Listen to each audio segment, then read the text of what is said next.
Jérôme Marty, médecin généraliste, président de l'Union française pour une médecine libre et signataire de cette tribune. Bonjour, merci d'être avec nous. Alors, l'objectif de la tribune, c'est de dire finalement à l'ensemble de la profession d'arrêter ce fichage des gilets jaunes que vous soignez dans les hôpitaux. C'est de dire en tout cas que jamais nous ne remplirons dorénavant ce type de document qui vise à exploiter les données des patients en dehors de la santé, donner des éléments médicaux et nominatifs de passage aux urgences ou dans un service à d'autres personnes que des soignants et à des ministères ou des entités administratives qui n'ont strictement rien à voir avec le soin. Ce n'est pas notre fonction que d'être des agents obéisseurs. Un médecin n'a pas vocation à obéir, un médecin est là pour protéger les patients, lui donner de l'empathie et du soin et respecter les valeurs de la médecine que sont notamment celles du secret médical et du secret professionnel. Alors cette affaire, elle a été révélée par l'urgentiste, votre confrère Gérald Kierzek. Vous êtes suivi quand même par l'ensemble de vos confrères sur ce dossier précisément? Je pense que oui parce que d'abord cette tribune elle redonne de l'honneur à cette profession. Parce qu'elle revient aux bases même de notre exercice. Ce qu'il faut rappeler, il faut rendre à César ce qui est à César, c'est Christophe Prudhomme qui, en décembre, avait lancé l'alerte. Ça avait été peu suivi des faits parce que je pense que tout le monde, presque compris, avait été sidéré par l'énormité de la chose. Et donc c'est passé un petit peu, pas inaperçu, mais en tout cas peu relayé. Et le 13 avril, quand nous l'avons relancé avec Gérald Kierzek, là, la chose a véritablement pris.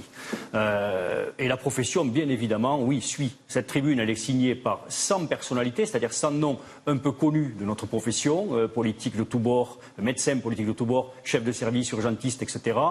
Mais évidemment que la profession dans son ensemble, et comment pourrait-elle faire autrement, la soutient. Alors, les conséquences d'un tel fichage, on rappelle de quoi il s'agit. Il s'agit en fait d'identifier donc ces gilets jaunes qui sont blessés que vous recevez dans les hôpitaux juste après les manifestations du mouvement chaque samedi. Vous dénoncez donc des dérives inacceptables. De quoi s'agit-il? C'est le dévoiement d'un dispositif, civique. C'est un dispositif qui a été mis en place après les attentats du 13 novembre 2015 et qui visait à ce que les familles puissent retrouver leurs victimes et qu'on puisse les orienter. Donc c'est quelque chose d'exceptionnel et qui doit être utilisé dans des situations exceptionnelles.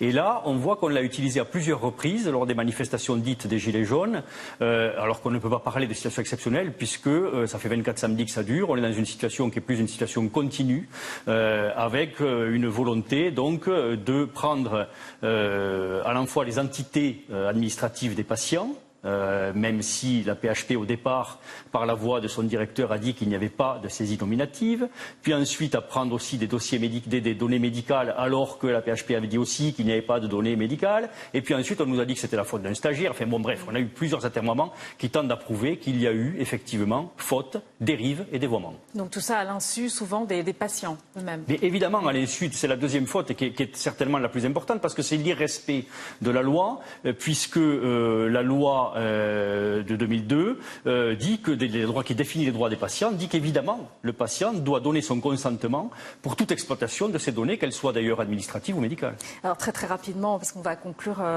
Jérôme Marty, vous voyez dans tout cela, je veux dire, la mise en cause, une collusion entre l'assistance publique hôpitaux de Paris, dirigée par Martin Hirsch, qui avait suivi Christophe Castaner, le ministre de l'Intérieur, après ses propos notamment après l'intrusion au sein de la Pitié-Salpêtrière. Il y a une collusion.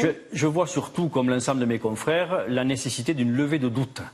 Et c'est pour ça qu'on demande une commission d'enquête parlementaire, pour qu'il y ait cette levée de doute. Je ne me permettrai pas d'accuser l'un ou l'autre et de dire qu'il y avait volonté d'eux, mais en tout cas, il y a un fort doute et ce doute doit être levé par une commission d'enquête. Donc cette commission d'enquête parlementaire qui devrait avoir lieu donc, avec l'audition éventuellement de Martin Hirsch. Je pense qu'elle aura lieu, en tout cas on le demande. Merci beaucoup Jérôme Marty. Je rappelle que vous êtes médecin généraliste, président de l'Union française pour une médecine libre. Merci.